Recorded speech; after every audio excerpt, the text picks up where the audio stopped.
Welcome to the next episode of Keeping of. Oh my No, just leave it in. Keep going. I mess up. I keep messing up. That's what happens when you do too many podcasts. This is what happens when you do too many podcasts and you host a lot of them. Serving up some comics with the Waffle Press. How you doing? With my co-host Gene Aversa. I'm doing so. This is what happens when you do too many man, podcasts. it's like guys. You have 2 wives. I have so many lives. That's the problem. You have 2 wives. Like you have this wife. Yeah, no, that's why. That's why I refer to wife. both of them as babe. So that way I mix them up. How you doing, Gene? I'm doing good. How'd you like DC Fandome? That was fun to watch. It was nice to have that return this year, even though I guess Comic-Con's back. But everything, the trailers and all the behind-the-scenes stuff was pretty interesting. I wasn't as excited for everything, but the things I was excited about looked pretty neat, and they're gonna keep me satisfied. For it was a long 4 hours. It was a long 4 hours. I know that because I started watching at 10 o'clock right when it started. Right. And I have to admit, Black Adam, great way to start it off. Mm-hmm. You know, there's not a whole lot of footage from it, but having The Rock with Pierce Brosnan and everybody else kind of introduce it and everything else, I thought that was really, really sick. Yeah. I would have loved to see Dr. Fate, actually to see what he's going to look like. Right. Just because Dr. Fate is such an interesting character. Mm-hmm. And Brosnan is a great actor. I already know he's going to kill it as Dr. Fate. Yeah.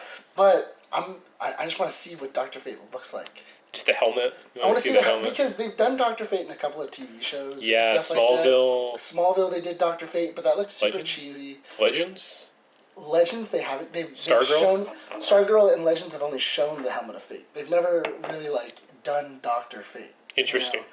So, and I feel like the reason why you don't want to do Dr. Fate is because once you start introducing Dr. Fate, you just open up a can of worms. Right. You know, you have Dr. Fate, which leads to his tower, that leads you to the gods of Nobu, and he leads into the whole sorcerer, because he's the sorcerer supreme. Yeah, he's basically that for DC. Yeah, and the fact that he's like a god and everything like that, inhabiting a human body and stuff like that, I feel like nobody ever wants to touch it. It's always a really cool thing to kind of just and the helmet of fate is there and everything like that, and just kind of have it there. Yeah. But to actually see it live and to see, because the helmet could look cheesy. It could. Look dumb. Yeah, you're really concerned about this helmet. Because you know why? Because people always do the helmet too big. Mm-hmm.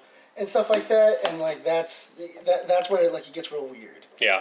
And everything like that, because I really do want to get that whole thing of Dr. Fate.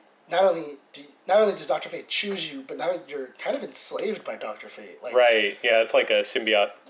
Yeah, very much so. But with less, at least with the symbiote, both of you are kind of aware of what's going on, and you can kind of influence the symbiote on what you're doing. Whereas Dr. Fate just kind of goes well, I'm a god, I can do whatever the hell I want. Right. And and I think they do that really well in Young Justice. Young Justice, they really do. Haven't watched the new season, but I haven't seen the first 2 episodes yet. I was actually going to do that today. Mm-hmm. But what was it ever since season 1? They've had this thing of Dr. Fate's helmet has been kind of like the nuke. It's the thing that we don't want to touch. It's the thing that will get us out of situations, but we know whoever dons the helmet of fate is gone. We don't have them anymore. Yeah.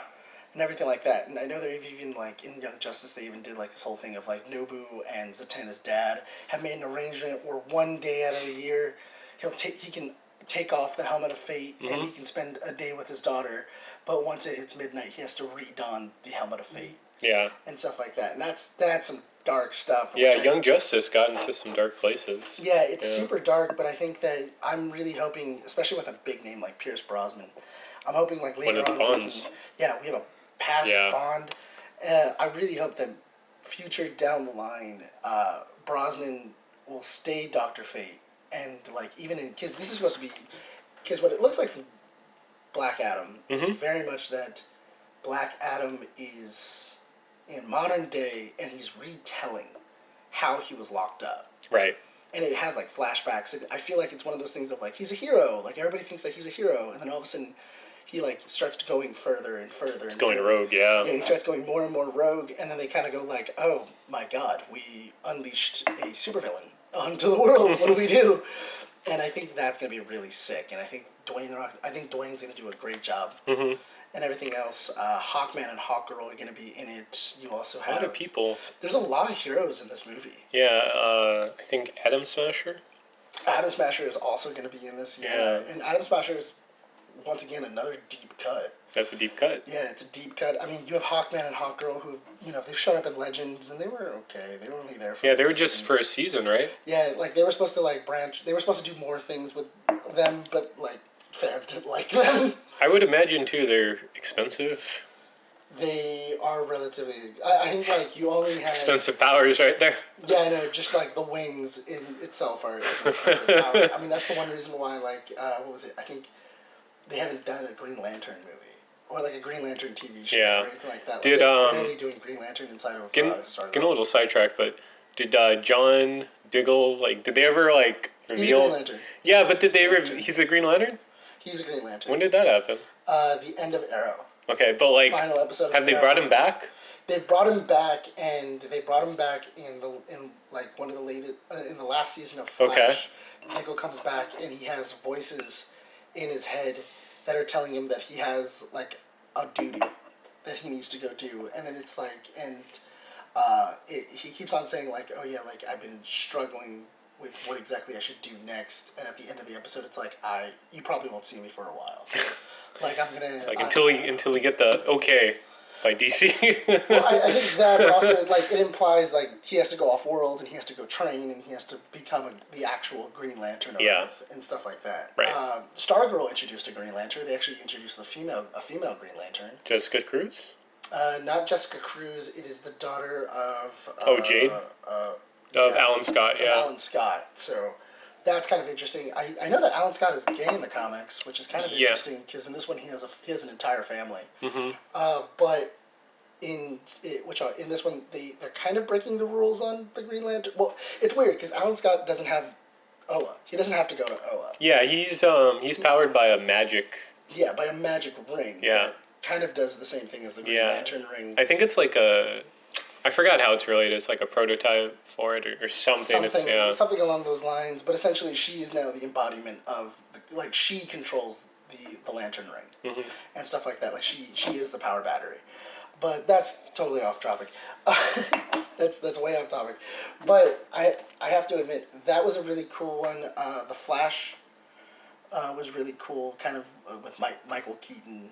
kind of going. That's right. Yeah, let's talk about that. The Flash trailer looks Flash amazing. Trailer was really, really cool. Michael Keaton. Guess it's a teaser. Yeah. Yeah, it's a teaser, and I thought it was so interesting because I think it's kind of interesting because there's an opportunity here, and I think they're taking it. That they're going to make Joss Whedon's Justice League and Zack Snyder's Justice League both canon. Mm. Because inside of the Flash trailer, you see both. You see both our Barry Allen, and then we also see a past Barry Allen, where he has longer hair, and it looks like he's closer to the Justice League. How he looked in Justice League. Okay. Because he's standing directly behind him, and he's standing right next to their new version of Supergirl. Okay. And stuff like that, and I think that's kind of interesting because you can kind of do a Flashpoint paradox thing, where it's when I went back, both of them were real. We combined both universes, and now we can kind of pick and choose what we liked. Yeah, that movie is going to be very interesting in terms of retconning and the continuity of DC, the DC universe, because it's all, I would say, out of whack because of certain casting. Right. Where Robert Pattinson is the Earth 2 Batman, that's what it was called. Yeah, technically, yes. And Henry Cavill, there's no Superman, basically. Not anymore. Well, I mean, I think he said that he was up to be Superman. He's up, but... He's up for it, but there's no word. It's a very interesting place because in terms of what are they going to do when some actors retire, they don't want to do it anymore, like Affleck. And what you saw in Marvel, they're just going to pass the torch. And for DC, I think these characters... are certain ones, I think they're less legacy, where Superman has a son, but it's in the comics. And you could, but I think it's more just recasting, so I think it's probably original Bond than Yeah, I reboot. actually wouldn't mind the legacy thing because I've always enjoyed the passing of a torch from one hero to another. Yeah. Because I mean, even Green Lantern, the whole Alan Scott thing and everything Right. like that, because there was a story of Alan Scott. And then when, how Jordan became Green Lantern, they did communicate and like they didn't have exactly the same powers, but Of course. but in the comics when they both met, there was a connection. There was like a mentor-mentee Right. relationship, along with like also Barry Allen with what was it? With any of his Any of the speedsters, Flashes, yeah. any of the other Flashes, including like Wally West or Bart Allen. yeah, Bart Allen or any of these The other Bart Allen. yeah, any of these other speedsters and stuff Yeah. like that. Even Green Arrow with like what was it with Roy Harper and everything else. And I think that's kind of cool. That's another character which I'm kind of hoping they bring into the DCEU. Ursula? No, I want an Oliver Queen. Oh, Oliver. Yeah, that'd be interesting because Arrow's over. I think there's been enough time that even if there wasn't, It's been like 2 to 3 years. Yeah, people get that. Okay, this is the movie Green Arrow, and this is TV. So yeah, I'd want to see that. And then you have also Black Canary, who just love that character too from Birds of Prey. Black Canary is a solid character. I think that you can do a lot with her. Yeah, she was already in Birds of Prey, so you can kind of mismatch. You can start like putting these characters together and kind of like showing, oh yeah, yes, we do have a TV show version, but I feel like DC's kind of pushing away from that separation. Because, there is a Superman TV show now. There's also a Superman on in the movies. There's a Supergirl TV show, Supergirl, that's going to be coming inside of the movies and everything like that. Even though Supergirl is ending. Yeah. This is its last season, which was also nice to see during Fandom. They had kind of like a nice little goodbye. Yeah, it's been on for like 6 years. It's interesting. I actually would have liked to have seen that with the Arrow cast. Mm-hmm. Because they didn't do that They last year. They kind of got short-sighted. Even though they were the beginning of this of the universe. Yeah, what's left? Just the Flash show in Legends? No, they got Flash, Batwoman, That's right. Legends. Technically, Stargirl takes place inside of Earth 2. Mm. So, they do have a couple of things. Okay. They have a couple of things. But besides that, we got our first look at the Reverse Flash. And it looks like it's when Reverse Flash kills Barry's mother, Nora Allen. Mm-hmm. What it does look like is also we get a little bit of early Flash of him making like his first DIY suit. Yeah, that one looked... I kind of like that a little bit more than the armored one that we have. The one with the big forehead? Yeah. I don't like that. I didn't like the big forehead. Oh, I did not like the big forehead. It looked like it just didn't fit. Yeah. And I was like, I don't know when this is, but it looks really dumb. And then I rewatched it a couple times, and I was like, oh wait, that makes sense. It's Barry talking about when he first became the Flash. Yeah.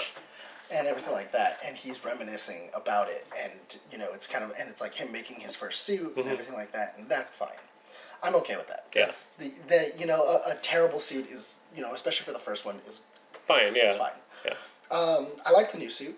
The new suit's kind of with the Tron kind of like. I like that lights. too. The Tron, yeah. Like the Tron lights and everything like that. We got to see the back of Keaton's head.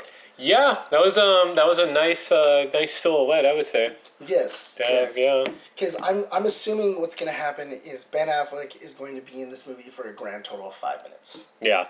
I do not see Ben Affleck being in this movie the entire time. I think we're going to get a majority of Keaton. Mm-hmm.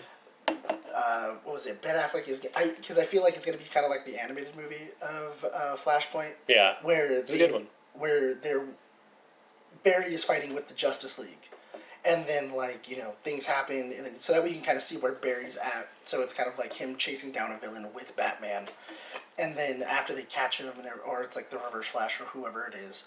And after that, he then decides to go back in time during his experiments, and, he accidentally goes into an alternate universe and everything else. I am kind of hoping that they do show a Grant Gustin. Right. So pay that back. Pay that back, because it does kind of sound like him and Vic are experimenting with the speed treadmill. Mm-hmm. It's very much what it kind of sounds like, is they've been experimenting with it, and he accidentally got portaled in and stuff like that. Mm-hmm. But yeah, I'm looking forward to that movie. That movie looks awesome. It looks sick. What was your first reaction to seeing... I believe that was the Batcave, the 89 Batman. It was a majority of the Batcave. Because when you think about it, like Tim Burton's Batcave, you didn't see a whole lot. Not really. You saw the Bat computer. You saw where he kept the suits. That was it. There's That was no giant about it. dinosaur. Yeah, Yeah. it's kind of like a corner of the Batcave. I wouldn't mind seeing this like expanded version of the Batcave. Yeah. Not only that, but also I definitely want to see the giant dinosaur. Yeah. I want to see the giant dinosaur. I want to see the giant penny. Just because this is an older Batman, and it He's definitely been through more. Yeah, and it looks like he's retired. It looks like he hasn't. You think so? Based off of the cobwebs. Okay. And everything like that. It looks like the Batmobile was also had the tarp over it. Yeah, so it kind of looks like no one's been down there in a while. Interesting. And stuff like that. So I imagine that something had happened, and that's the reason why. You're right. And everything else. Killed off too many villains, I guess. That Batman kills people. You know what? I wouldn't mind us going full circle and saying that it was the death of Selena Kyle. If we bring in Birds of Prey. Yeah, because that's supposed to be the CW show is supposed to be in the old Birds of Prey TV show, and then Batman kind of retires after that because he realizes that I can't be Batman because I put people in danger. Yeah. And stuff like that, and then he had his daughter with Selena Kyle, which was Helena Kyle, which became Huntress, and stuff like that. And technically, that does take place in Batman '89's universe, the Tim Burton verse. Do you think he can move his neck? This time? I hope so. I hope so, right? I hope so. Or Michael Keaton. I really want a Damon Wayans picture of him inside the Batsuit. He was supposed to be Robin. Because he was supposed to be Robin, and he's also Robin in the '89 comic. In the '89 comic. Yeah, I haven't read it, but I heard that. It's pretty good. It's pretty good. It's not bad. It's pretty good. I'm hoping the reason why they're coming out with the '89 comic is so to explain and give you backstory to the movie. Yeah. Because I think that would be kind of sick if like they did stuff inside this '89 comic and then that was in the script of like Batman referencing it and kind of going like, oh yeah, well, you know, Robin died, or you know, Alfred's been dead, and blah blah blah blah. Whatever happens inside this comic, because I think it's only on issue like 2 or 3. And everything like that. Yeah, I believe so. So, I mean, and by the time this movie comes out, there should be a lot more of it. There should be at least a good 15 to 20 issues of the comic book. So we should have a nice little kind of, you know, background about what happened to Batman '89 and stuff like that. Yeah. I was also going to say, in that comic, it's the Billy D. Williams Two-Face, so that also takes out of continuity the Schumacher Batmans. It does, yeah. So that's interesting to know. I'm fine with that. Yeah. So I do think there's some endearing qualities about Batman Forever, for me. Don't get me wrong. I love Batman Forever. I love to death Batman and Robin. Mm-hmm. Those are some of my favorite. Good drinking Batman. game, my friend. That's death. You want to turn that into a drinking game, but I still need you. Yeah, that's so bad. But I do feel that Tim Burton, even though Tim Burton's long said I never read a comic book. I just kind of like saw Batman and then I just got the bare bones. Yeah, I got like the bare bones of like what Batman was supposed to be, and then I just made him darker, and then I just did things. Yeah.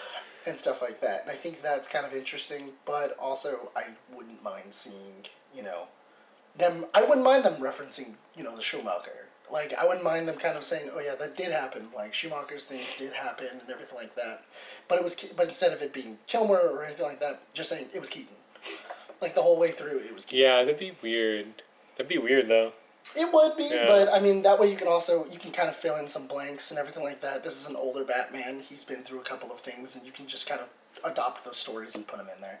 Okay. And that way you can easily have, like, some supervillains and everything else, and a Robin. Yeah, no, fair enough. I guess speaking of Batman, what do you think of The Batman? That trailer, let's jump into that, because I've seen that like on repeat now 5 or 6 times. Oh man, like on my phone I actually have the Riddler poster and everything else. I'm really digging it. I love the idea of Paul Dano as the Riddler. The more and more I see of Paul Dano as the Riddler, I'm like, why have we not done this sooner? Right. Like, the Riddler is such a cool villain that really doesn't get a lot of love. No. He doesn't get a lot of love, like, in anything. I think in The Batman, the 2004, like, animated series, he got a lot of love. He was in, like, a bunch of episodes. He was, like, this maniacal, like, villain that could, like, manipulate the entire, like, Gotham City and everything like that, and I loved that. Well, that was one of the better parts of that show, which I liked enough, but, yeah, it was, some stuff didn't work for me, but I'm assuming it's the Joker. It's Joker's look. It was just it was like Joker and then just some other villains. Yeah, some of their looks, yeah. some of their looks don't really work, but some of the stories are really, really good. Yeah. And everything else, and I'm looking forward to seeing Paul Dano as this Riddler. I love seeing what was it, Colin Farrell as this penguin, and it's so unrecognizable as really is. as Colin Farrell. Like if you were to look at him and then put a picture of Colin Farrell right next to him, you would go, "That's not the same guy." No, a lot of makeup. He was up every morning, like at 5 a.m. Oh, I would imagine so. Yeah. I mean, to make him look like that, and it's the only reason you can tell it's Colin Farrell is because you can kind of hear his voice cut in. But even then, like when you're listening to his version of the Penguin, it doesn't sound like Colin Farrell. Like his voice cuts in like a little bit on some like tonation where you can go like, oh yeah, that does kind of sound like Colin Farrell, but he has like this deeper guttural voice that he gave the Penguin, and it sells me. I love it. Yeah. Even I love the ending of the trailer where he's like, yeah, got him and everything like that, and then. Yeah, and then the Batmobile comes out of it and everything else. I can't wait to see how cinematic this movie is. Yes, all the cinematography looks so well thought out. I love the shot with Batman walking, and you see it's like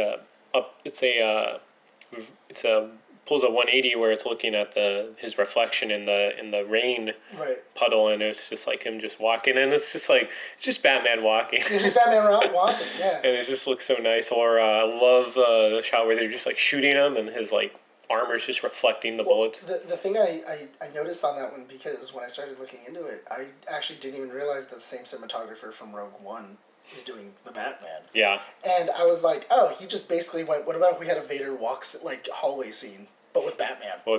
Yeah. I love that, yeah. And, the only thing we're going to show is the bullet, the gun barrels and everything like that, and Batman just walking through. But you can very much see, based off of, how much they're shooting him, how much they're hitting him, and everything like that, where if you were a criminal, and this guy is just kicking the shit out of you, and everything else, you can see that, yes, he's a demon. We put clips into him. We beat the hell out of him. We hit him with whatever it is. We blew up his car, and this dude was still coming at him, still coming at us. And I can very much see how the mythos of Batman could get started here, as this boogeyman to the criminal underworld, and I love that. I love it. Yeah, Matt Reeves can do no wrong. Love his Apes trilogy. His Apes trilogy is. Well, I mean, he only did two of them. He did the last two. Yeah, he did the last two. But I mean, I really do think it's interesting that Matt Reeves got the James Franco Planet of the Apes, because I think that one was Rise or Dawn. He did Dawn, and then he did War. Yeah. But I like the fact that he took Rise and kind of saw that there was a lot of potential in that. He was just there's a couple of things that I don't really like. See Franco out of there. We don't need him. Yeah. And let's kind of mold these movies into something that could be epic. And he really did kind of take the best things out of Rise and then really embrace it in Dawn and then really champion it in in War of the Planet of the Apes. No, I think so. And I can't wait to see what he does with the Batman. I'm really hoping that this gets a trilogy. I'm looking forward to it and everything like that. I hope so. I was talking about it earlier where I thought it would be such a great ending would be if you have this resolve. Batman has beaten the Riddler. He's been able to save Gotham. He now knows that there's a darker force that's in Gotham, and he has to. Because I wouldn't mind if the Court of Owls is Batman's Spectre. Where it very much just keeps coming up, and they're and he's dealing with them all the time, and they're always kind of messing with Batman, or they're always trying to get away with something, and he's always trying to and he shuts down a section of the Court of Owls, but it's bigger. Yeah, it's bigger than him. Yeah. And it's been around for centuries, and how exactly do I kill a cult that's been around for centuries? And everything like that. But I was saying at the end of the movie, I thought a good way to end the movie, and because you have this nice happy thing of Batman's won and he got Selena Kyle Zoe Kravitz looks great as Catwoman. I'm looking forward to it because it actually looks like there's going to be a reason for him and Selena Kyle to get together. There's an actual relationship, not just because in all just attracted to each other. Yeah, in all the other Selena Kyle and Batman kind of things, even in the Nolan verse, in Nolan's movies, they just kind of get together. Yeah. Like, there's not, like, really an attraction there. There's not really, like... Convenience. Yeah, it's kind of like, all right, yeah, she looked good in my mom's pearls, so I guess I'll give her the pearls and we'll get together. But it looks like there's an actual, like, connection, and they're actually, like, dating, and they actually want to be together and stuff like that. And I was thinking that it would be interesting if he, at the very end, was like, well, I heard the circus is in town. Why don't I take the night off and we can go to the circus? Mm-hmm. And then you just kind of like cut it to black and you're like, oh my god! Like, and that's like a nice little way. It's a nice little teaser, and you go like, there's gonna be a Robin. There's gonna be a Robin. He's going to the circus right now, and that's gonna be sick. And that'd be a great way to kind of send people off out of the movie theater, just going like, oh man, like, I can't wait till the next movie. It's gonna be so interesting. Miss Meridian, do you care for the circus? What does he tell her in Batman Forever? Do you have two He says something like that. I don't know. Yeah, it's... Quoting too much Batman Forever. Yeah, that'd be a good stinger. I think whatever happens, there's going to be some like really interesting stinger at the end of this one, since it is the start of something else. Yeah. So... Especially since it's going to be its own like trilogy, and it's going to be everything like that. Exactly. And, he does take a lot of things from the Court of Owls. He has like the Court of Owls like stingers on his arms and stuff like that. And I think that would be really... I'm just hoping. It's really interesting. They're pointing towards the Court of Owls being a thing. A lot, and I'm hoping that it is like. I hope he did take that note from James Bond. He was like, "What about if I had an entire organization that was just against Batman?" Yeah, we'll see. I mean, it's a whole new slate, a whole new Batman, and this is a best scenario for it too. Right? Yeah. So I think that pretty much covers DC Fandome. We were just excited watching it. And we have something else exciting to announce. Absolutely. Yes, so in December, LA Comic-Con has approved us for a panel for Servant of Comics. So we're excited to announce that. We're looking to have it on... They haven't given us the time yet, so it's still tentative. That's Sunday, December 5th, because it goes December 3rd to the 5th. So that's going to be interesting, because that's also my birthday. Oh, okay. So we're having a panel on my birthday. So if I'm walking in with a crown, you know why. Yeah. So please look forward to more announcements and information on all our socials coming up for that date. Yeah, absolutely. The panel's going to be really sick. We have a line on a couple of guests that might be joining us. Yeah. On the still panel. Tentative. They're still tentative. We're still trying to make sure that we can kind of get all that done. But everything's looking positive. Everything's looking great. We are, I can't wait to go to the show again. I can't wait to be at a con again. Yeah, me too. That's going to be something that's going to be really sick. I'm wondering, with COVID and everything like that, how that's going to work out. Yeah, just keep your mask on, or just get vaccinated. Yeah, just get vaccinated, before going. I'm almost positive that we're going to have to show vaccination cards. I'm like 90% sure. Yeah, for sure. But get that booster, too. Yeah, get the booster. Do whatever you guys got to do. It's going to be a lot of fun and everything like that. I can't wait to be at the con again, and I hope you guys are excited for that, too. Take a short break. Yeah, we can do a short break real quick. We're gonna do a short break. And then when we come back, we'll get back into a little more Batman talk, but for Batman the Animated Series, and we're gonna go into our next 2 episodes, which was the 2 Face episodes. Yes. So after this, we'll be right back. And we're back, everybody. Here we are gonna finally talk about 2 of my favorite episodes inside of the Batman the Animated Series, and that is the Chronicles of Two-Face, his rise and fall, if you would. And I love these episodes. They are by far some of the great episodes. I mean, Bruce Timm did an amazing job. He really did do this whole thing of selling Harvey Dent. They did it in the very beginning, because I think Harvey Dent shows up, he shows up a couple of times. A few times, yeah. They really established him as a person before. Yeah, they established him as a person. They established him that he kind of has a weird quirk and everything else. Like, he can't really, he gets angry super easy. He doesn't really know how to control it and everything else. And you can kind of see that there is a little bit of darkness inside of him. Not only that, but also they do a really good job showing you that Two-Face and Harvey Dent and Bruce Wayne are friends. Mm-hmm. They talk. They have dinner together. They go out. There's a lot of moments where they're friends. They're definitely friends, and I feel like that makes this so much harder. Yeah, it's a real tragedy. The arc of these 2 characters, it shows their full relationship, and then when Two-Face finally turns into Harvey finally turns into Two-Face, it's a very potent scene, and especially that this is, probably said this before, it's a kid show. Yeah, It's a kid show, and it's just this full blown dramatic moment. Maybe it was traumatizing for kids. I don't know, but yeah. Yeah, I mean, I know that when I was rewatching it, you very much get the like monster movie vibes. He's Big Bad Harv first. Yeah, because he's Big Bad Harv. He hasn't become Two-Face yet. But you get that monster vibe when he's in the hospital. And his fiance, I'm forgetting her name. He has like two. I forgot. Yeah. Well, there's a specific fiance that he has inside of this episode. I can't remember her name right now, but the thing of when she comes to visit him and she sees his face for the first time, because throughout the entire episode his face is bandaged, and his entire face is bandaged up and you can't really see it, and then when you finally get that moment of seeing his entire like melted skin, and like she just kind of like runs away, and like that deepens his psychosis of like, no one will ever love me, no one will, like, I'm a monster now. And then for him to fully embrace that, well, there's only two sides of everything. It's either good or it's evil. And, the two sides of justice. And I think that's so interesting. It's so cool, and I love it so much. Yeah, there's a lot of philosophy, I guess, in this episode. It's not just gimmicky of, like, heads, tails.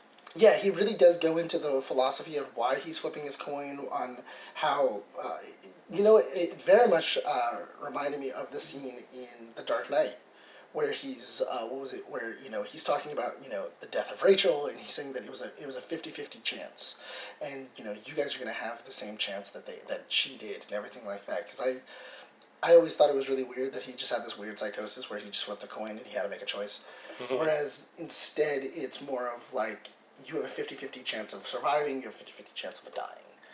And I really do like this, that mentality and everything like that. I'm really curious on how exactly they got away with the guns.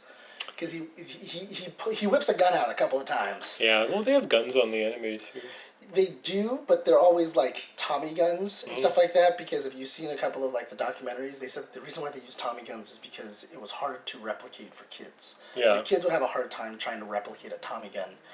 And everything else, and I think that was, and so the fact that they actually just showed Harvey Dent pulling out a pistol, and like, pistol whipping a kid, pistol whipping people, like, I thought that was really interesting. Yeah, exactly. But yeah, I really liked this episode. These episodes are great. Something I've been saying, especially for like What If, and have you been watching them? I hated it. Oh, don't tell Brandon. I disliked it. Yeah. I know. Unfortunately, we did have Brandon on, and Brandon, was an animator on What If. I love that. If he's listening. If he's listening, I enjoyed some of it. Yeah. I didn't enjoy all of it. Fair enough. But I feel like the problem with What If is the thing that they did with Batman the Animated Series, and also what Bruce Timm did a lot of like the DC animated stuff, they stretched it, because this tale of Harvey Dent, they could have put it in a 20-minute episode and like just rushed it and not really given you a whole lot to go with, but instead they stretched it out to 45 minutes, almost an hour, and they really went in depth and had those moments of like pure, like, of you dealing with Harvey's turn, dealing with Harvey's grief, dealing with, Bruce's grief over what happened to Harvey, the fact that he couldn't save his best friend. And it really does pack in that emotion. It packs in what Batman and Bruce and Harvey and everybody else is going through in Gotham. And that's what makes this episode so impactful. Yeah. Whereas, like, in stuff that's coming out now, like, What If, where it kind of feels like, well, we only have 20 minutes, so we have to get this done. Yeah. Like, start, middle, end. And we're just going to, if people have to make really dumb decisions, then they're going to have to make really dumb decisions in order to get to our ending. Right. Yeah, this became a What If episode. Huh? I was like, man, went to bashing on What If. Oh, it's alright. It's not that I like bashing on What If, because I know a lot of people like What If.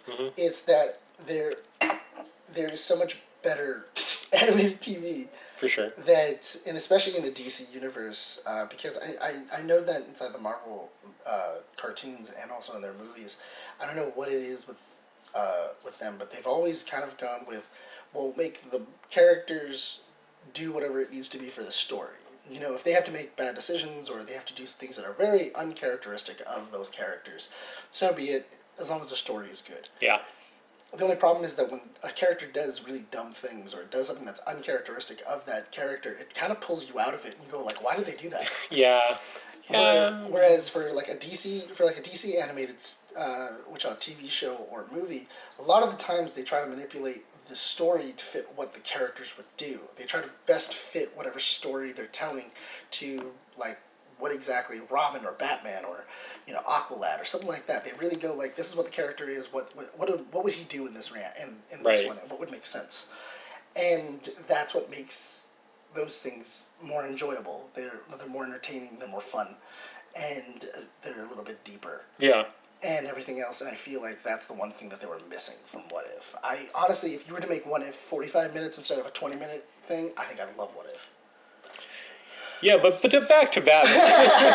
But no. I mean those are good criticisms for sure. But yeah, no, I was just enjoying the just kind of weirdness of the show. I mean, I always liked those comics. I was partial to it. I don't think it's the best show, but I don't know. It was interesting to see. Batman, yeah, for sure. But back to Batman. Back to Batman. I was really enjoying this arc because it feels so adult. It feels very well written. It's a very strong two episodes. Especially the second episode after the acid falls on his face and just seeing Batman react to Harvey is just you feel for Batman because I think. For Batman, especially in the animated series, he does have Alfred, he does have Gordon, but he's kind of a loner and he only has a few selected people in his circle, and you could definitely see that Harvey was one of them. So it's just, it was just tragic, and I think all the voice acting, everyone does such an amazing job. Kevin Conroy too, he gives us like, I think he does this, this reaction where it's like Harvey, and then he's like, you kind of feel the tear in his voice. It's actually really interesting because if you listen to it, because I rewatched it again after I had seen it, because I was like, oh wait, that's interesting. You can actually hear in Kevin Conroy's voice where he goes from the Batman Harvey to the Bruce Harvey. To his Bruce, yeah. To his Bruce, and he modulates his voice, kind of seeing his friend hurt has broken him out of that Batman persona. Yeah. He's now talking as Bruce Wayne. Mm-hmm. And it's interesting. It's so interesting because it tells you so much about the character without telling you a lot about the character. And correct me if I'm wrong. I believe it has Ed Asner as Rupert Thorne, right? Yes. Okay. That was a little sad to see. He does such a good job. He was a great voice actor, but I love his villain characters too. Yes, he does an amazing job. I mean, everybody does an amazing job in this. R.I.P. Ed Asner. Yeah, I'm so looking forward to seeing what exactly they do. I'm looking forward to seeing the Cape Crusader, because it is Bruce Timm. Oh, that's right. Yeah, this is that was released at DC Fandome, and he was even saying I wanted to feel like Batman the Animated Series, with that forever 1940s vibe and everything like that. So I'm really looking forward to seeing how exactly Bruce Timm can kind of modulate this and kind of reuse these characters and show the same things that he did inside the Batman the Animated Series and everything else. So overall, how'd you like the episode? I think this is one of the stronger episodes of Batman the Animated Series. I think we say that every week. I know. We say that every month. We say not a bad episode. No, there probably is. We'll get up to some stinkers, but I don't think in any of these episodes we always go, well, that was the best episode. Yeah. Well, no. This was the best episode. This was the best episode for sure. So I thought it was just so well done, and just rewatching this as an adult has just really informed me of some writing decisions, so kind of thing. Yeah, it really does kind of show you how exactly to grow characters, how to show them as people, and really get into their psyche, even for an animated show and everything else. The more you know. Yeah, and they did one hell of a job on this series. I mean, there's a reason why it's probably classified as one of the best Batman or DC comic book animated series and everything like that, but it's because it can stand the test of time. Exactly. And everything else, but yeah, I'm looking forward to coming up next. What are the next two episodes? Next two episodes are Fear of Failure. Okay. It's a Robin one, and then my mind's escaping me on the next one. Okay. But yeah, we'll cover those too. I was also going to add, before we wrap up, we got some time here. Nick, is there anything you're watching or reading you want to recommend? I actually just picked up Batman the Imposter. I picked it up. Oh, okay. I picked it up yesterday. I haven't gotten a chance to read it, but the main thing that made me I'm sorry, technical difficulties. Yeah, my mic's been all weird today. Yeah. But the Batman the Imposter. I mean, I picked up both. I picked up the variant comic and also the normal one. Primarily because I saw it at DC Fandome. I saw people wearing the shirt and everything like that, and I was like, that sounds like a really interesting comic. I should probably pick that up and see what's going on with it. By far, I'm looking forward to reading that. I'm looking forward to seeing how it is. But besides that, Young Justice I'm rewatching today. Yes, me too. Yeah. And then I also checked out Batman: The Long Halloween. Okay, as we have right here. As we have that right there, because I know how to, transition into things. Yeah. Yeah, I thought that was a pretty good animated movie. It was nice. It was in 2 parts, and again about Two-Face, so pretty appropriate. Exactly, yeah. The Batman: The Long Halloween, it was really good. I'm looking forward to the deluxe edition of just kind of seeing it as one solid movie instead of chopped up. Nick has a very well put together Blu-ray collection, huh? I do. Yeah. I do. My Batman Blu-ray collection is amazing. Yeah. I do have the Nolan box set, the white one that Oh, that's a lovely one. I love all the special that came features. With like Tumblr, it came with the Tumblr and the worth its weight. Bat Pod and everything like that. Yeah, if you can still find, I actually noticed that they don't have that one anymore. I think it's a smaller version yeah. where it's just the Blu-rays. It doesn't have like the art book inside or the letter from Nolan in it, and I thought that's a shame. It really is. Because it's so cool when you open it up and it's like a full art book. Yeah. And everything else of like what exactly they went through and how exactly they came up with the ideas and stuff like that. And yeah, totally worth getting. Including like the old Schumacher Blu-rays and everything like that. I have a huge wall. Okay, yeah, the listeners will have to check that out. Yeah. I was just gonna go for comics. We finished Strange Adventures by Tom King, which had I wouldn't say it was a lackluster ending, but it was a little kind of just ended. But it was probably better as a graphic novel. Right. Probably Tom King. And then just been watching What If, which I enjoyed. But just going off of that, and this is not a comic book, but Midnight Mass by Mike Flanagan, I think is. Okay, how's that? It is. It's really well written. It's addicting. It's Mike Flanagan, so I just enjoy his writing. So I'd recommend that as we're approaching the spooky season. Yeah, absolutely. I would definitely recommend anything that's spooky this season and everything else. Go check those out. Make sure that we're going to our local comic book store. Make friends with them. They are very nice. They are very helpful. Yeah, I love Undercity. I still go there. Yeah, Undercity is a great place to go. I go there all the time. I shoot there all the time with another podcast. But also, whatever local comic book store is closest to you, go check them out because, they're there all day and maybe they can introduce you to some comic books that you didn't even realize you might be interested in. Exactly, yeah. And stuff like that, in back issues or whatever it may be. Sometimes those algorithms aren't 100%. Yeah. And everything else. But yeah, go to your local comic book store, go check out some comics, go see what exactly you can get. And, if you go into a comic book store, pick something up. Yeah. Even if it's a $4 comic, pick something up. Yeah. They work hard and they deserve your money. Mm-hmm. Very capitalistic, but no, I mean, just open your mind to new things. So absolutely, I love comics. Yeah. I guess that's it. Wrapping it up. Yeah, that would be wrapping it up. So once again, like we were saying before, we are going to be coming out pretty soon with an announcement on where exactly our show is going to be at LA Comic-Con, what day and what time and everything like that. What exactly we're going to be talking about, I feel like we should keep that as a secret until then, until we can get our cast of panel together and make sure that that's settled. But I think that would be, So stay tuned for that. We'll be posting it on our Instagram, Facebook, everything we possibly can, and everything else. Also, if there was anything else, make sure that you're subscribing, hitting the button, and make sure that you like and comment. Tell us whether or not you liked Batman the Animated Series, the Two-Face episodes. Did you like it? Did you disagree with what we were saying about it? Do you think that they're good or are they bad? Yeah, please do.